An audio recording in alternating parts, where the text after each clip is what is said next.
Oh, look! A broken C64. It was only a few videos ago I was complaining I never see broken C64s. What's even better is there's another one of these too. All courtesy of PAL Universal Retro Boss. Lovely. The post-it note reads, graphics on screen, no sound chip. We'll come back to this later. Unlike Spectrums, it's reasonably safe to test a C64 by just plugging it in. No fragile lower RAM or evil TR4 transistor waiting to ruin your day. As long as you have a safe, decent power supply, you're good to go. This one was built for me by my good pal, Adam Commodore Lad. If you send him beer tokens, he'll build you one too. It's fab. Let's get it switched on and see what we're dealing with. Hit it. I'll hit you. Ah. So, this is what the note meant by graphics on screen. Colour Ram. But is it though? Now, I have to forgive my past self a bit here. Many people on Twitter fell into the same trap when I shared this display corruption with them. And you can see why. The colours of the characters on the screen are unstable, so it's a fair shout. Place your bets now, ladies and gentle nerds. What do you think it is? Make your mind up. Dead test. Although still quite a noob at C64 repairs, one thing I've learned so far is that it's worth running both Dead Test and the other diagnostic, as one might not pick up all the errors. Go watch my other C64 repair to see a really good example of this.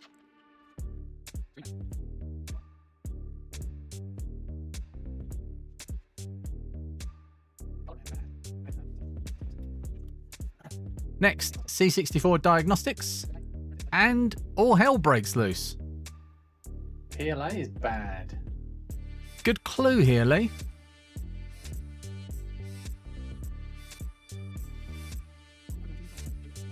So we have a 250407. I understand that's one of the more common revisions in a bread bin. Also no socketed chips, which is a pain. Being able to pop chips out to test them is really useful. Oh, look at these ceramic rams. In fact, we have 4 different RAM chips here, and I can tell you these are all factory fitted.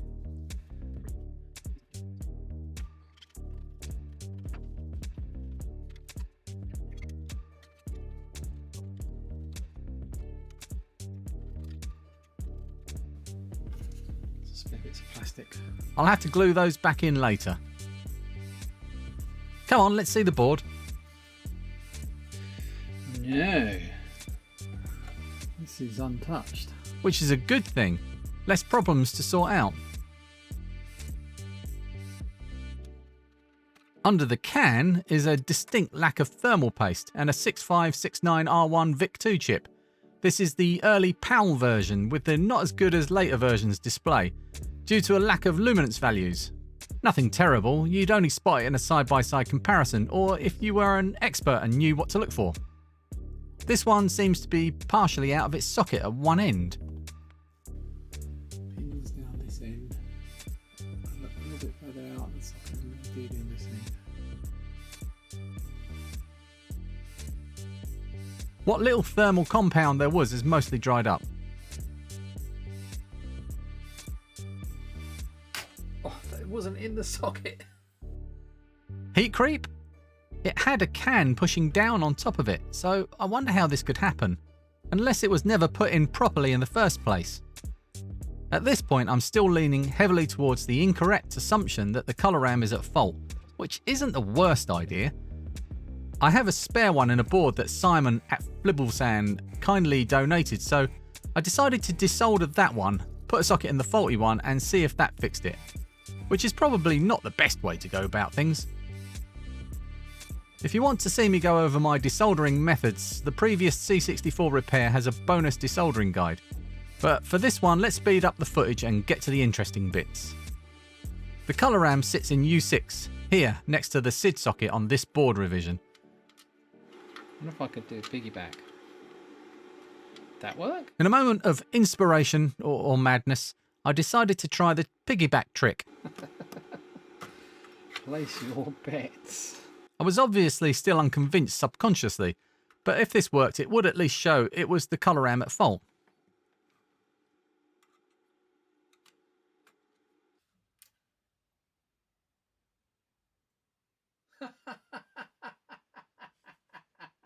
Well, it looks like it worked. Fixed. What do the diagnostics say now? That's hilarious.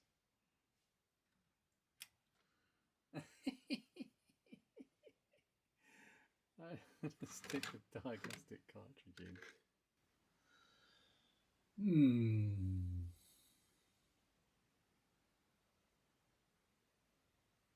Still ain't quite right, is it? PLA still bad. Colour Ram? Nope. There is still a problem, and once again the PLA tops the suspect list.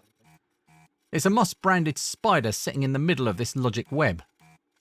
About now, I should really switch on the scope and start probing lines to see if anything looks bad. And as you'll see later, doing so would have given me enough to decide for sure it was the PLA.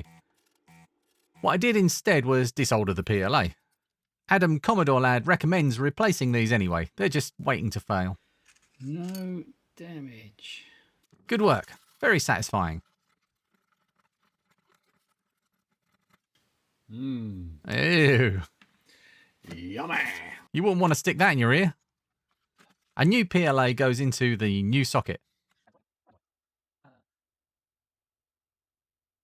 And the C64 Diagnostics tell us the computer is fixed. No test harness, so showing errors as expected without it. I need to sort one of those out. Cool. And for the curious, we have some comparison traces. On the left, the bad PLA, and on the right, the new good one. All the other pins, apart from the ones shown here, were the same. Pin 4 is address line 15. Pin 6 is the chip select for the character ROM.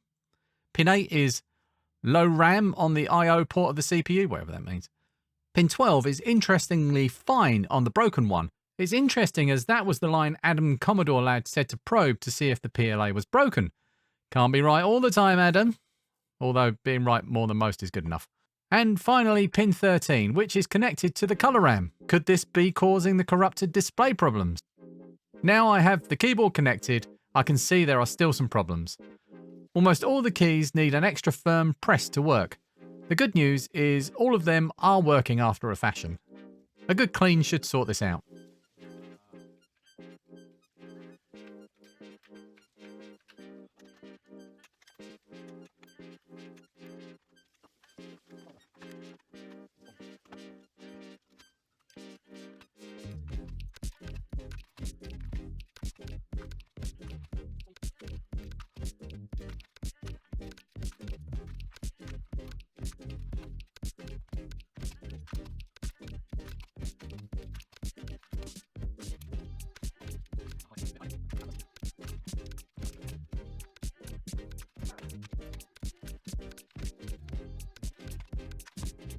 I managed to strip the whole keyboard without losing a single spring.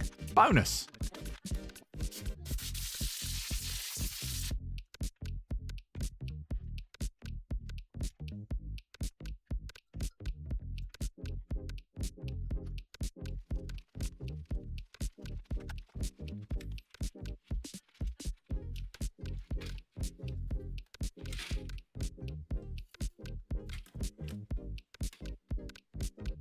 You can see each gold-plated pad has a small square of contamination on it.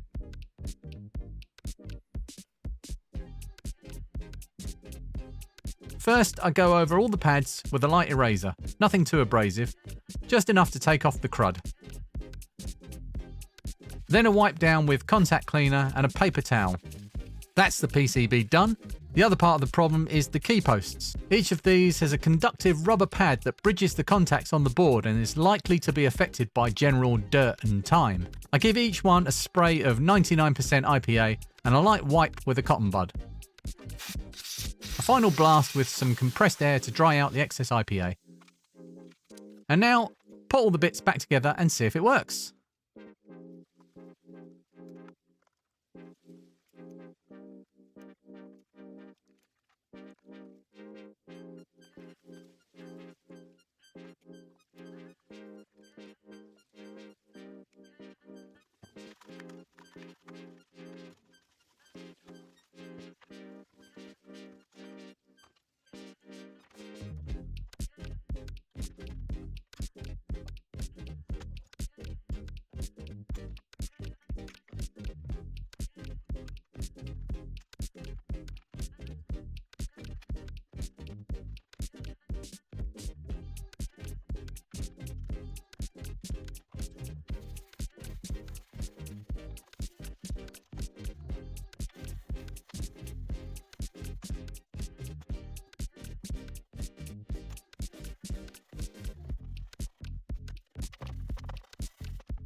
Lovely!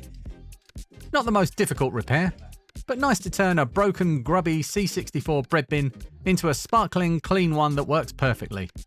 Whoever ends up with this when it goes up for sale on eBay will be a very happy owner. Okay, I'm done. Why are you still here?